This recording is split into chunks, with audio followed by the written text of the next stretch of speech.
ચાલો હવે આપણે બાયોલોજીની દુનિયામાં આવી જઈએ. બરાબર, આપણા જીવ વિજ્ઞાનના જગતમાં આપણે પહોંચી જઈએ. ઓકે, આજનો આપણો ટોપિક છે સક્રિય અને નિષ્ક્રિય ઉપાર્જિત પ્રતિકારકતા. પહેલાં તો મને એવું કહો કે ઉપાર્જિત પ્રતિકારકતા કોને કહેવામાં આવે?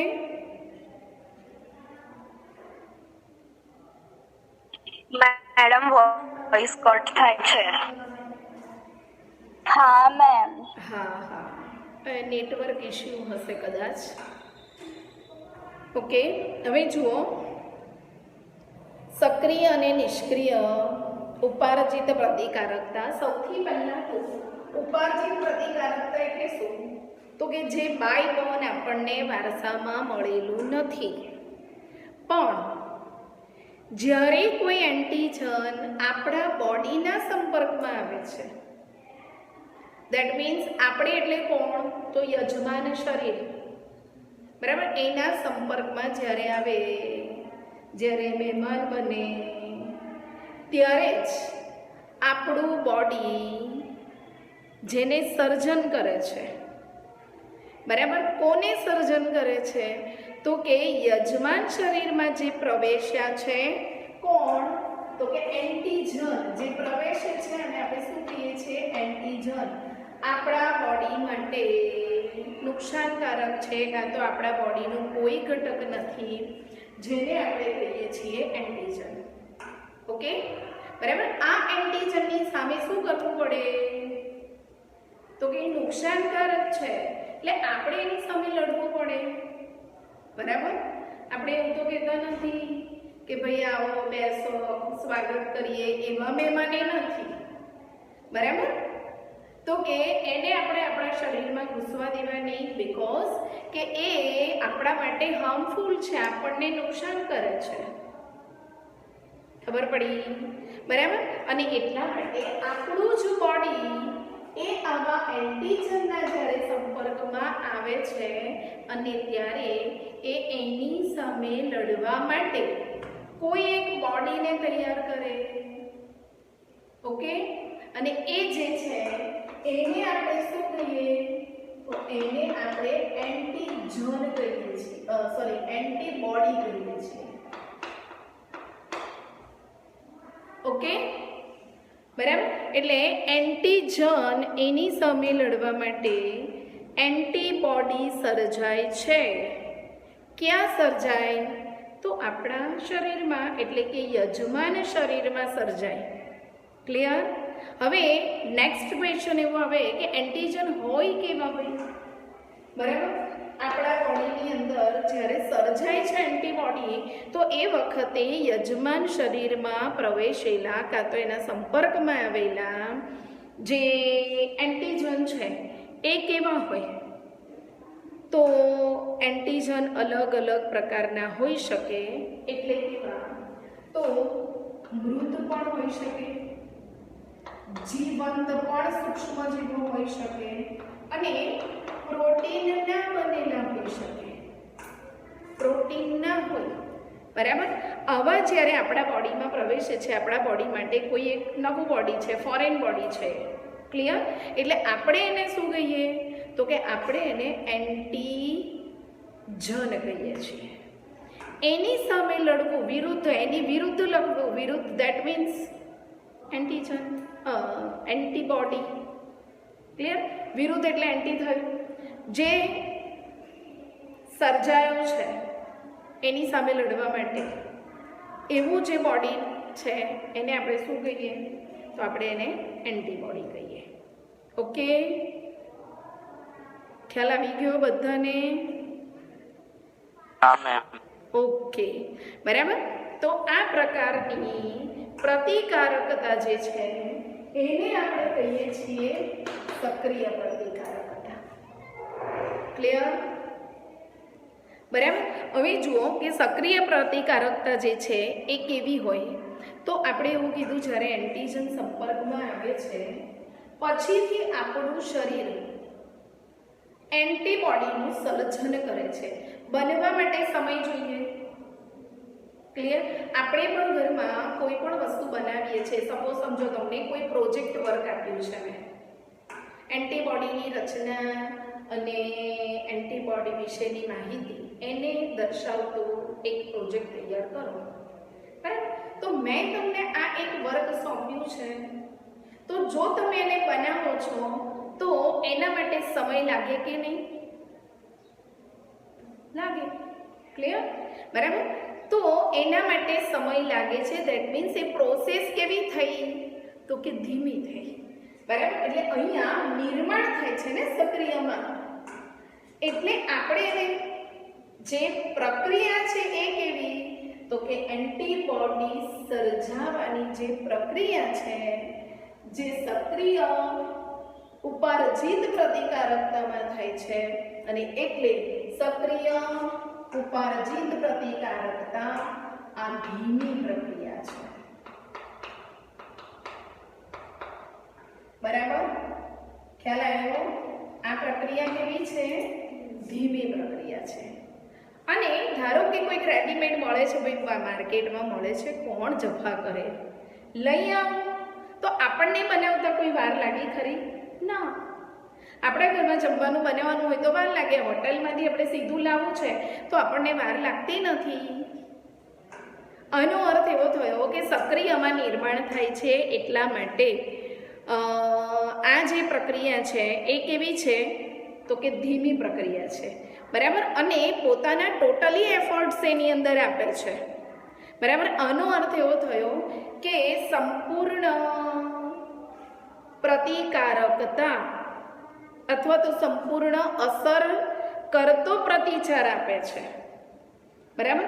એટલે સંપૂર્ણ અસરકારક પ્રતિચાર એ સક્રિય ઉપાર્જિત પ્રતિકારકતામાં મળે. ઓકે? બરાબર? ખ્યાલ આવી ગયો ને બધાને? એટલે આની અંદર સમય લે છે, ધીમો છે, એનો અર્થ એવો થયો કે સમય લે છે. બરાબર? આ પ્રતિકારકતાની અંદર ઈરાદાપૂર્વક સૂક્ષ્મ જીવો છે, ઈરાદાપૂર્વક એટલે જાણી જોઈને, ઓકે?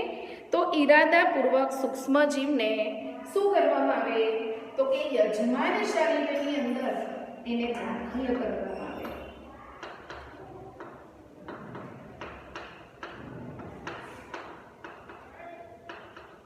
બરાબર? કાં તો અથવા તો એવું કહી શકાય કે યજમાન શરીરમાં ઈરાદાપૂર્વક એને દાખલ કરવામાં આવે છે, અથવા તો પછી ચેપી સજીવોને શરીરની અંદર વધારે પ્રમાણમાં દાખલ કરાય છે. એટલે થયું શું? તો કે એન્ટીજન બોડીમાં આવી ગયા. ઓકે? જ્યારે બોડીમાં એ આવે છે ત્યારે આપણું શરીર હવે તૈયારી કરે છે. કોની તૈયારી કરે ભાઈ? તો કે એની સામે લડવું છે, સૈન્ય તૈયાર કરે. ઓકે? એટલે એન્ટીબોડીનું સર્જન કરે છે. ખ્યાલ આવી ગયો? એટલે સક્રિય ઉપાર્જિત પ્રતિકારકતામાં થયું શું? તો કે આપણું શરીર છે એ એન્ટીબોડીનું નિર્માણ કરે છે, સર્જન કરે છે. સમજમાં આવી ગયું? ઓકે. એને શું કહીશું આપણે? તો આપણે એને કહીએ છીએ સક્રિય ઉપાર્જિત પ્રતિકારકતા. ક્લિયર? બરાબર? એના પછી છે નિષ્ક્રિય. બરાબર? તો નિષ્ક્રિય ઉપાર્જિત પ્રતિકારકતા એટલે શું? જે આપણે કરતા નથી, રેડીમેડ લાઈને મૂકી દીધું. હમણાં મેં તમને ચાર્ટની વાત કરી. બરાબર? કે ધારો કે આપણે કંઈ પણ કરવું નથી તો આપણે કરીશું શું? આપણે આળસુ માણસો, રેડીમેડ મળે તો કરવું શું કામ? બરાબર? એટલે આપણે શું કરીએ છીએ? તો કે રેડીમેડ લઈ આવીએ. એવી રીતે નિષ્ક્રિય પ્રતિકારકતામાં પણ સેમ, કે જ્યારે આપણું શરીર આવા પરજાત દ્રવ્યોથી બચવા માંગે છે તો શરીરને બચાવવા માટે રેડીમેડ અથવા તો તૈયાર એન્ટીબોડી સીધા જ યજમાન શરીરમાં દાખલ કરવામાં આવે છે. સીધે સીધો એનો પ્રવેશ કરાવવામાં આવે. એન્ટીબોડી બનાવ્યા પછીની વાત છે. સમજમાં આવ્યું? બરાબર. એટલે એણે જાતે પ્રયત્ન તો કર્યો જ નહીં ને. ઓકે, એને રેડીમેડ મળી ગયું છે, પછી કેમ પ્રયત્ન કરે? એટલે અહીંયા એની કોઈ મજૂરી છે નહીં, જાતે તૈયાર કર્યું નથી, જાતે નિર્માણ કર્યું નથી.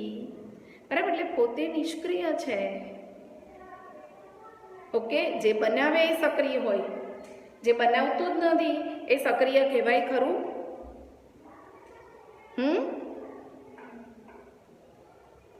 બોલો. સીધે સીધું દાખલ કરી દીધું. ક્લિયર?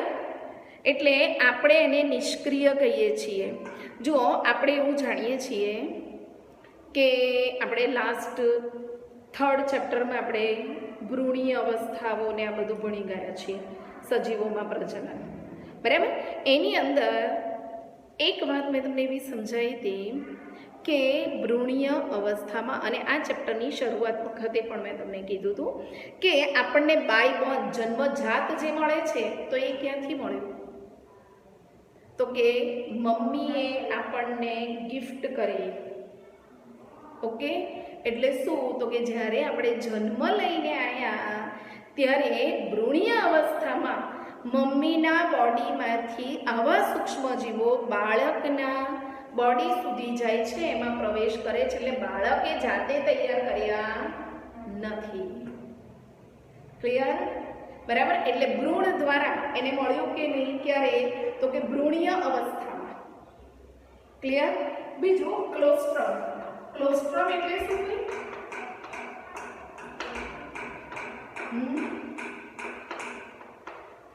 ક્લોસ્ટ્રમ આપણે કોને કહીએ છીએ? કોને યાદ છે?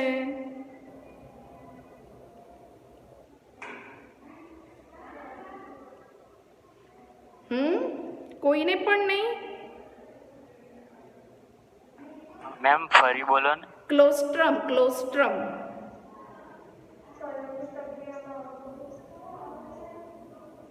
જુઓ, બાળક જ્યારે જન્મે છે, બરાબર, તો નવજાત શિશુના પોષણ માટે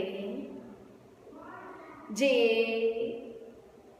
મધર છે એના બોડીમાં દૂધ સ્ત્રવણ થાય છે, જેને આપણે લેક્ટેશન પીરિયડ કહીએ છીએ. ઓકે, બાળકના પોષણ માટે જે દૂધની વ્યવસ્થા થાય છે આને આપણે લેક્ટેશન પીરિયડ કહીએ છીએ. ઓકે, તો શરૂઆતના જે લેક્ટેશન પીરિયડ છે, લેક્ટેશનના દિવસો છે, તે વખતે મમ્મીના બોડીમાં જે દૂધનું નિર્માણ થાય છે એ દૂધમાંથી પીળાશ પડતા દ્રવ્યનો સ્ત્રાવ થાય છે, અને એ પીળાશ પડતું જે દ્રવ્ય છે ને એને આપણે ક્લોસ્ટ્રમ તરીકે ઓળખીએ છીએ. ક્લિયર? ક્લોસ્ટ્રમ એટલે શું? સમજમાં આવી ગયું ને હવે બધાને? ઓકે, હવે જુઓ કે આ જે ક્લોસ્ટ્રમ છે એ શું ધરાવે? તો કે પુષ્કળ પ્રમાણની અંદર એન્ટીબોડી એ ધરાવે છે. બરાબર? પુષ્કળ પ્રમાણમાં એની અંદર આવેલું છે. ઓકે, અને એ શું કરશે?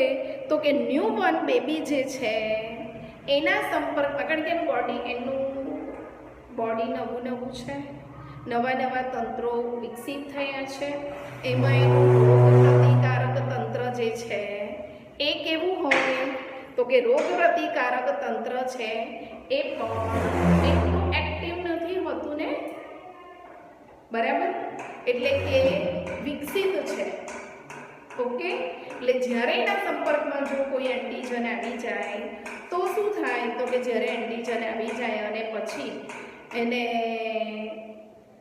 જલ્દીથી રોગ લાગુ પડે, કારણ કે એનું એટલું સક્રિય હોતું નથી. એટલે બાયબોન એને એક તો ભ્રૂણીય અવસ્થામાં રક્ષણ માટે મમ્મી તરફથી મળ્યું, સેકન્ડ એને ક્લોસ્ટ્રમમાંથી મળશે. સૌથી વધારે એન્ટીજન એનું પ્રમાણ વધારે હોય છે જે રોગો સામે એને રક્ષણ આપે છે. ઓકે, તો આ પણ એને સીધે સીધું મળ્યું કે નહીં? તો એને શું કહેવામાં આવશે? નિષ્ક્રિય પ્રતિકારકતા. કઈ? તો કે ઉપાર્જિત. ઉપાર્જિત થયેલા છે ને? ઓકે, ખ્યાલ આવી ગયો? હા. હા, એ નેક્સ્ટ ટોપિક આપણો છે જ, રસીકરણ અને રોગ પ્રતિકારકતા. આમાં હવે હું એવું સમજુ છું ત્યાં સુધી કોઈને કોઈ પ્રોબ્લેમ છે નહીં. ક્લિયર ને? કોઈને કંઈ પૂછવું છે? બચ્ચાઓ બોલો. ક્લિયર.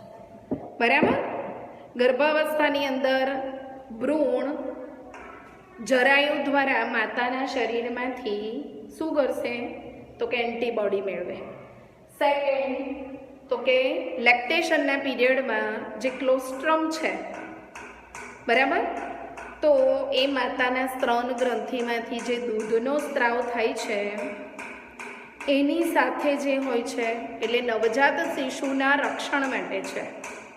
ઓકે, બરાબર. આ ઉપરાંત પણ નિષ્ક્રિય પ્રતિકારકતા જે છે એનું ઉદાહરણ એક તો ટીટાનસ ટોક્સિન કે પછી એન્ટીવિનોમ રસી, બરાબર, એ પણ શું છે? તો કે એ પણ નિષ્ક્રિય ઉપાર્જિત પ્રતિકારકતા છે, જેની અંદર પણ શું કરવામાં આવશે? તો કે રેડીમેડ એન્ટીબોડી જે તે યજમાન શરીરમાં દાખલ કરવામાં આવે છે.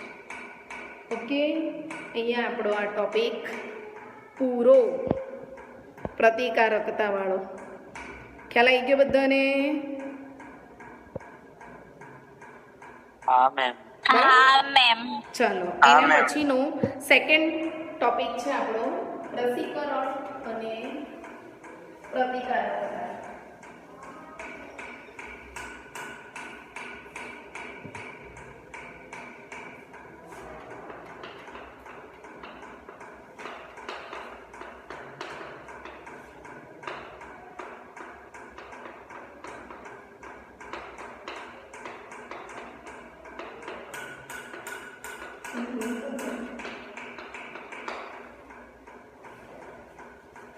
ચાલો જુઓ, રસીકરણ અને પ્રતિકારકતા એ કોને કહેવામાં આવે છે? સૌથી પહેલાં તો આપણે એવું કે રસીકરણ, રસી આવા શબ્દો આપણે બહુ વર્ષોથી સાંભળતા આવ્યા છે. નાના બાળકોને પણ રસી મૂકવામાં આવે છે, બરાબર. તો રસીકરણ જે છે એ શું છે એક્ઝેક્ટલી? તો કે સક્રિય રોગ પ્રતિકારકતામાં રસીકરણનો સિદ્ધાંત એ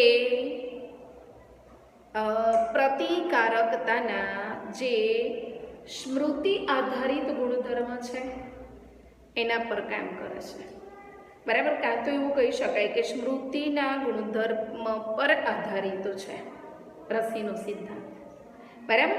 એમાં થાય શું? તો કે સામાન્ય રીતે આપણે કદાચ જાણતા હોઈશું કે રસીકરણ જે છે એની અંદર નિષ્ક્રિય કે પછી નબળા પડેલા હોય એવા સૂક્ષ્મ જીવો જે છે એને યજમાન શરીરમાં દાખલ કરવામાં આવશે, બરાબર.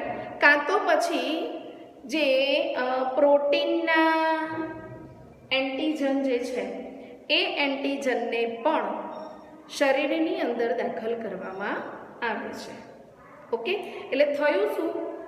તો કે આવા મૃત, આનો અર્થ એવો થયો કે નબળા હોય, નિષ્ક્રિય હોય, કાં તો પ્રોટીન ના હોય એવા જે એન્ટીજન છે એને શરીરમાં દાખલ કરવામાં આવે, બરાબર. ખ્યાલ આવી ગયો? કેવી રીતે દાખલ કરવામાં આવે? તો જુઓ, શરીરનું આપણું ફર્સ્ટ તો એક વસ્તુ આપણે સમજી લઈએ કે શરીરનું પ્રતિકારક તંત્ર એ જ્યારે પણ એન્ટીજનના સંપર્કમાં આવે એટલે એ ઉત્તેજિત થાય છે. આ તો આપણે ભણી ગયા, આ કન્સેપ્ટ આપણો ક્લિયર છે. ક્લિયર? હવે આ એન્ટીજન છે જ્યારે પ્રવેશ્યું એટલે આપણું બોડી શું કામ કરે? તો કે એન્ટીબોડીનું સર્જન. કેવા એન્ટીબોડી? તો કે ઓલરેડી ફર્સ્ટ ટાઈમે આપણા સંપર્કમાં આવ્યું ને, દાખલ કર્યું તો, બરાબર. અને એટલા માટે રસીકરણમાં સ્મૃતિ આધારિત 2 કોષો છે સર્જાય છે. તો પ્રતિકારક તંત્રની અંદર આપણે એવું ભણ્યા છે કે બિલસિકા સેલ, બિલસિકા કોષ અને બીજા કોણ છે ટીલસિકા કોષ. આ બંનેનું નિર્માણ કરે રસીકરણ દ્વારા દાખલ કરવામાં આવે આપણા બોડીમાં, એટલે કે યજમાન શરીરમાં. તો પછી આપણું શરીર શું કામ કરે, શું રિએક્શન આપે છે રિટર્ન? તો બિલસિકા સેલ અને ટીલસિકા સેલ એનું નિર્માણ કરે છે. ઓકે, બરાબર.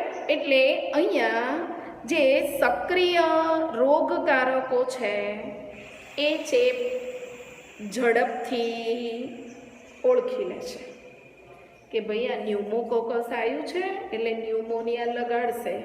એટલે એના ચેપને શું કરે તો કે બહુ જ ઝડપથી ઓળખી નાખે અને પછીથી ફાસ્ટ પ્રોસેસ શરૂ કરે. કઈ ફાસ્ટ પ્રોસેસ?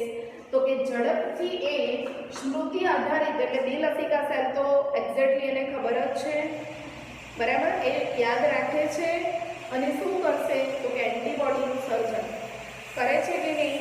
અને ટીલસિકા કોષ શું કામ કરે છે તો કે એને એન્ટીબોડી સર્જનમાં મદદ કરે છે.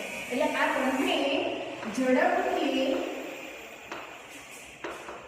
એન્ટીબોડીનું શું કરશે સર્જન કરે છે. એટલે હવે આપણા બોડીમાં ભલે નિષ્ક્રિય હશે કે મૃત થયેલા હશે પણ એન્ટીબોડી તો આવી ગયા કે નહીં. એટલે એન્ટીબોડી આપણા શરીરમાં ઓલરેડી તૈયાર થઈ ગયા.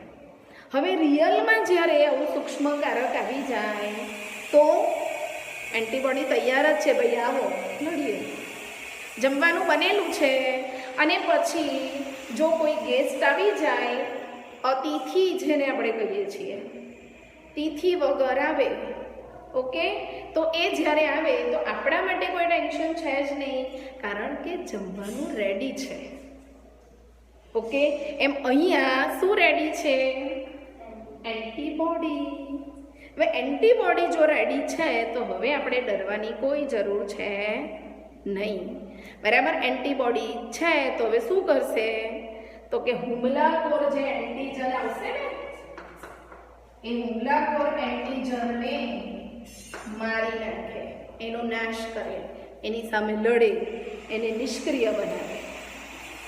ક્લિયર? બરાબર, સમજમાં આવી ગયું બધાને આ વસ્તુ? એને ખબર પડી? બરાબર.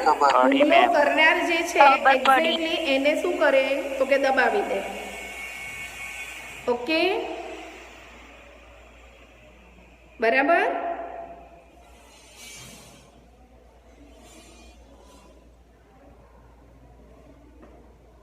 બોલવાનું હોય ત્યારે બોલતા નથી. ઓકે, ચાલો જુઓ. એ સિવાય આપણને ઘણીવાર ટીટાનસ એટલે શું? ધનુર. ઘણા લોકો એવું કહેતા હોય કે લોખંડને આવું તેવું કંઈક વાગે તો ધનુર થાય છે, આવું કંઈક સાંભળ્યું છે આપણે. તો એક્ઝેક્ટલી ધનુર એટલે શું? તો ટીટાનસ, બરાબર. ટીટાનસનું ઇન્જેક્શન જે આપે છે એમાં શું હોય તો કે સીધા એન્ટીબોડી એ ઇન્જેક્શનમાં આપવામાં આવે. ઓકે, બરાબર. એટલે તે વખતે પ્લસ જ્યારે ઘણીવાર સાપ કરડે છે, સર્પદંશ જેને કહેવામાં આવે છે, બરાબર, તો એ વખતે પણ સક્રિય ઉપાર્જિતતાને રાહ જોવાય નહીં, બરાબર. એટલે એવા કિસ્સાની અંદર પણ સાપના ઝેરની વિરુદ્ધ તૈયાર કરેલા એન્ટીબોડી આપણા શરીરમાં દાખલ કરવામાં આવે, બરાબર. કારણ કે એ એન્ટીબોડી તૈયાર થાય ત્યાં સુધીમાં ઝેરનું તો સ્પ્રેડ થઈ જાય આપણા બોડીમાં, બરાબર. તો તે વખતે પણ એની રાહ જોઈ શકાય નહીં. એટલા માટે તૈયાર કરેલા એન્ટીબોડી એ સર્પદંશમાં અને ટીટાનસની અંદર આપવામાં આવે છે. સમજમાં આવ્યું? બરાબર. તો અને આ પ્રકારની પ્રતિકારકતા જે છે તો અહીંયા પણ એને સક્રિય પ્રતિકારકતા આપણે કહીએ છીએ. ઓકે, જુઓ રીકોમ્બિનન્ટ ડીએનએ ટેકનોલોજી દ્વારા રસીકરણ ને વિકસાવવામાં આવ્યું છે. બરાબર. તો જેને આપણે આરડીએનએ કાં તો એને આપણે રીકોમ્બિનન્ટ ડીએનએ તરીકે ઓળખીએ છીએ. ઓકે, રીકોમ્બિનન્ટ ડીએનએ ટેકનોલોજી દ્વારા શું કરવામાં આવે તો સૂક્ષ્મજીવોનો ઉપયોગ કરીને આ ટેકનોલોજી એ કામ કરે છે. બરાબર. સૂક્ષ્મજીવો એટલે કયા? તો બેક્ટેરિયા છે કાં તો ઈસ્ટ છે. બરાબર. તો બેક્ટેરિયા અને ઈસ્ટ જે છે એને અથવા તો એવા જે રોગકારકો છે તો એવા રોગકારકોમાંથી એન્ટીજન એ પ્રોટીન અથવા તો એન્ટીજન પ્રોટીન પોલીપેપ્ટાઇડ બનાવવામાં આવે એમાં. બરાબર. પોલીપેપ્ટાઇડ એ આપણને ખબર છે પ્રોટીનની બનેલી શૃંખલાઓ. ઓકે, તો આવા એન્ટીજન પ્રોટીન પોલીપેપ્ટાઇડ બનાવી શકાય છે રીકોમ્બિનન્ટ ડીએનએ ટેકનોલોજી દ્વારા. ઓકે, બરાબર. અને એના દ્વારા રસી બનાવવામાં આવે. એટલે આ પદ્ધતિની અંદર મોટા પ્રમાણમાં કાં તો એવું કહી શકાય કે મોટા પાયે એનું નિર્માણ કરી શકાય છે, એટલે કે રસીનું નિર્માણ કરાય છે કાં તો રસી બનાવાય છે. બરાબર. કોરોના કાળની અંદર આપણને ખબર છે અત્યારે વેક્સિનેશન કેટલું મહત્ત્વનું છે. બરાબર. મોટા પાયે એનું ઉત્પાદન કરવું પડે તો એ કોણ કરી શકે? તો એ ડીએનએ ટેકનોલોજી દ્વારા કરવામાં આવે છે. બરાબર. જે ઈસ્ટ છે, બરાબર, ઈસ્ટ એ એક ટાઈપની ફૂગ છે.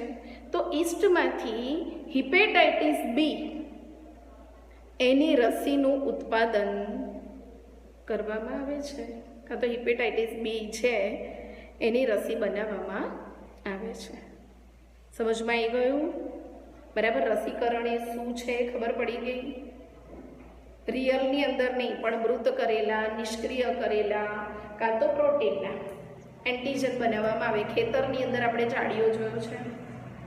ઓકે, ચાડીઓ એ કોઈ સજીવ નથી પણ એને બધું એવું પહેરાયું હોય ને કે આપણને એવું લાગે કે કોઈક માણસ ઊભો છે. બરાબર. એટલે આપણને સમજવા માટે નહીં પણ જે કીટકો છે, કીટકો એટલે કે પક્ષીઓને એવા બધા જે છે તેની વાત. બરાબર. એ જો કોઈ ખોરાકને ખાઈ જતા હોય કે એવું તેવું કંઈ હોય તો એ લોકોને એવું લાગે કે ભાઈ અહીંયા છે કોઈ. બરાબર. એટલે એ દૂર ભાગે તો પેલું એન્ટીજન થયું, પેલું એન્ટીબોડી થયું. ક્લિયર? જેને રક્ષણ આપે છે. ઓકે, એટલે એના જેવું કામ એ કોનું છે? તો રસીકરણ. ચાલો આપણે પાછા આવી જઈએ આપણી દુનિયામાં. બરાબર. હવે નેક્સ્ટ આપણે એલર્જી વિશે જોઈએ. હવે એલર્જી એ શું છે? તો જેમ કે આપણે એવું કીધું કે ઘણીવાર આપણને એવા એક્સપિરિયન્સ થાય છે કે ક્યાંક જવાનું થાય તો અચાનક છીંક આવે છે, કાં તો આંખો બળવા માંડે છે, કાં તો ભ્રમણ થવા માંડે છે, કાં તો આંખોમાંથી નાકમાંથી પાણી વહેવા માંડે છે. બરાબર. તો આ જે થાય છે એવા એક્સપિરિયન્સ આપણા છે. તો આવું અચાનક થવાનું કારણ શું? કોઈક સ્મેલથી પણ આપણને એવું થવા માંડે છે. બરાબર. ક્યારેક આંખો પણ સૂજી જાય છે, બોડીના કોઈ પાર્ટ્સ પણ કદાચ ગાલ સૂજી જાય, આવું તેવું કંઈક ચહેરો વેરો સૂજી જાય, આવું પણ આપણને થતું હોય છે. ઓકે, આવા એક્સપિરિયન્સ આપણા બધાના છે. ઉધરસ આવે, આવું તેવું કંઈ થાય ને? હા. તો એ છે શું એક્ઝેક્ટલી? તો કે આવા કણો પ્રત્યે કેટલાક લોકો સંવેદનશીલ હોય. ઓકે, અને એટલા માટે એવું થાય કે આ બધી જે પ્રક્રિયાઓ જો મેં તમને કીધી, બરાબર, એવું થવાનું કારણ શું? તો કે ઘણી વખત જુઓ કે જુદા જુદા પ્રકારના એલર્જન્સ કોને કહેવામાં આવે?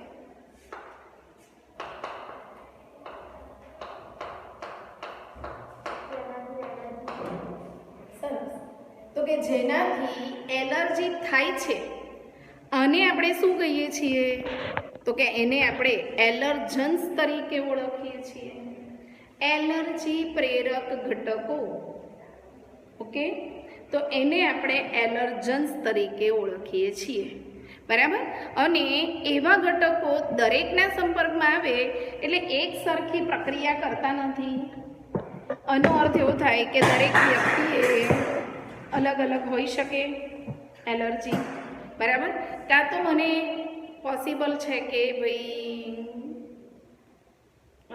ડસ્ટની એલર્જી છે સમજો, બરાબર. તો ડસ્ટની એલર્જીથી મને શરદી જેવું થઈ જાય, નાકમાંથી પાણી આવવા માંડે, આવું તેવું કંઈક થાય છે, બરાબર. પણ બધાને એવું થવું જરૂરી નથી ને. ઓકે, કોઈકને કોઈ સ્મેલની એલર્જી હોય તો એને ગભરામણ થાય, તો મને છીકો પણ આવવા માંડે. અલગ અલગ હોઈ શકે, સમજણ પડી બધાને, બરાબર. એટલે એલર્જી પેદા કરતા જે ઘટકો છે જેને આપણે એલર્જન્સ કહીએ, કાં તો પછી એલર્જન અથવા એલર્જી પ્રેરક ઘટકો કાં તો એલર્જી પ્રેરકો કહેવાય. ઓકે, એલર્જન્સ એ શું છે? તો એક પ્રકારના એવા ઘટકો છે કે જે ઘટકો એક પ્રકારના એન્ટીજન કહેવાય. એન્ટીજન પણ બહારથી પ્રવેશે છે, જેના કારણે આપણું બોડી રિએક્શન આપે છે, બરાબર. તો એ જ પ્રકારના એ એન્ટીજન કહેવામાં આવે. ક્લિયર? કયા કયા હોઈ શકે? તો ધૂળના રજકણો કે બીજા કોઈ પણ પાર્ટિકલ્સ, બરાબર, ધાતુના રજકણો હોઈ શકે. અલગ અલગ ફેક્ટરીની અંદર લોકો કામ કરતા હોય છે, તો લાંબા સમય સુધી જો એવા રજકણોના સંપર્કમાં આવે તો કેટલીક વાર બની શકે એવું, બરાબર. એટલે એક તો રજકણો, પછી તો કે ફૂગ, પરાગરજ. કેટલીક સિઝનની અંદર આપણને ખબર છે કે પરાગરજ જે છે એ હવામાં ફેલાતી હોય છે, પાનખર, બરાબર. તો એ વખતે પરાગરજ એના સંપર્કમાં ઘણા બધા લોકો આવે કે નહીં, બરાબર, હવામાં છે એટલે થઈ શકે છે, બરાબર. કેટલીક વખત એવું પણ બને કે કેટલાક પોષક પદાર્થો એ પણ એલર્જન્સ બની જાય, બરાબર. કેટલીક વાર ઘણા લોકોને આપણે એવું પણ સાંભળ્યું હશે કે કોઈ દવાની એલર્જી હોય, બરાબર. એટલે કેટલાક પોષક ઘટકો પણ હોય,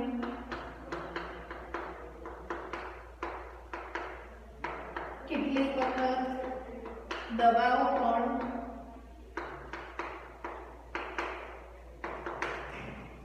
એલર્જી પ્રેરે છે અથવા તો એના કારણે એલર્જી થાય છે. ક્લિયર? બરાબર. તો આ બધા જે છે કે જે એલર્જી કરે છે કાં તો જેના થકી એલર્જી થાય છે, જેને આપણે એલર્જી પ્રેરક કાં તો એલર્જન્સ કહેવામાં આવે, જે ભૌતિક સંપર્કમાં આવ્યા પછી જ થાય છે. આનો અર્થ એવો થયો કે વન ટાઈપ ઓફ એન્ટીજન, બરાબર. એમાં જુઓ કે આવા કોઈ પણ એલર્જન્સ એનું કામ શું? તો કે એલર્જનના હુમલા સામે આપણું બોડી જે છે એ એન્ટીબોડીનું સર્જન કરે છે. કયા પ્રકારનું એન્ટીબોડી? તો IgE પ્રકારનું એન્ટીબોડી, બરાબર. કોના સામે? તો કે આવા એલર્જન સામે આવું એન્ટીબોડી એ યજમાન શરીરમાં નિર્માણ થાય. ક્લિયર? અને એમાં એવું કહેવાય કે આપણને ખબર જ છે કે આપણા બોડીની અંદર માસ્ટ કોષો આવેલા છે, બરાબર. માસ્ટ કોષોને આપણે શું કહીએ? ભક્ષણનું કામ કરે છે, આવું તેવું કંઈ કહીએ છીએ.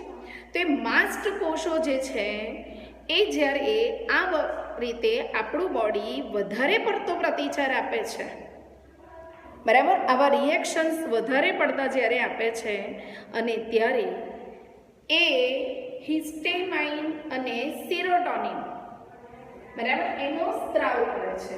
કોણ કરશે? માસ્ટ કોષો. ક્લિયર? એટલે માસ્ટ કોષો દ્વારા આપણું બોડી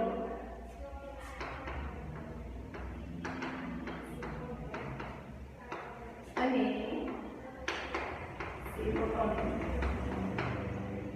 એનો સ્ત્રાવ કરે. એટલે માસ્ટ કોષો એ કર્યો ને, બરાબર. શું કામ કર્યું? હિસ્ટેમાઇનનો સ્ત્રાવ કર્યો અને બીજા શેનો? તો સેરેટોનિન એનો સ્ત્રાવ કરે છે. ક્લિયર? બરાબર. અને આવા આ શું છે? તો એ રસાયણ છે. એટલે આની અંદર આપણે જોઈએ કે જ્યારે કોઈ પણ ઘટકોને કારણે એલર્જી થઈ છે, એટલે સમજો છીકો આવવા લાગી, બરાબર, તે વખતે કોણ કામ કરે? તો કે માસ્ટ કોષો કામ કરે છે, વધારે પડતો પ્રતિચાર દર્શાવે છે, બરાબર. અને ત્યારે એ હિસ્ટેમાઇન અને સેરોટોનિન નામનું જે રસાયણ છે એનો સ્ત્રાવ કરે છે. અને એટલા માટે આપણું બોડી વધારે પ્રતિચાર આપે છે.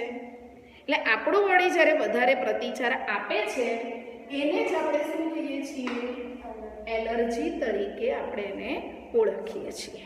ઓકે, બરાબર.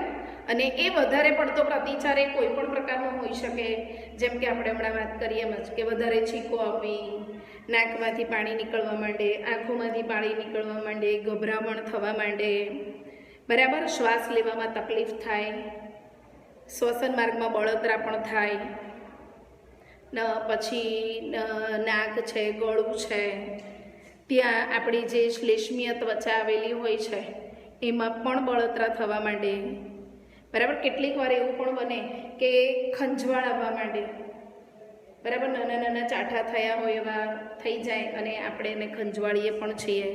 એટલે શરીર પર ખંજવાળ આવે, ક્યારેક આંખો સૂજી જાય, ક્યારેક ચહેરો સૂજી જાય, આવું પણ થાય છે. તો આ બધા જે છે એ શું છે? તો કે એલર્જીના એને સામાન્ય લક્ષણો કહેવામાં આવે કે જનરલી લોકોમાં આવું જોવા મળે છે, બરાબર. હવે એલર્જી જો થઈ છે તો હવે કરવાનું શું? પરાગરજને તો દૂર કરી નથી શકવાના, અંદર ગયું છે તો હવે કંઈક તો કામ કરી જ રહ્યું છે. ઓકે, તો જ્યારે પણ આવી એલર્જી થાય છે ત્યારે એના ચિહ્નોને તાત્કાલિક દૂર કરવા માટે જે હિસ્ટેમાઇનનો સ્ત્રાવ થયો છે ને, તો એન્ટીહિસ્ટેમાઇન, બરાબર, એન્ટીહિસ્ટેમાઇન શું કરશે?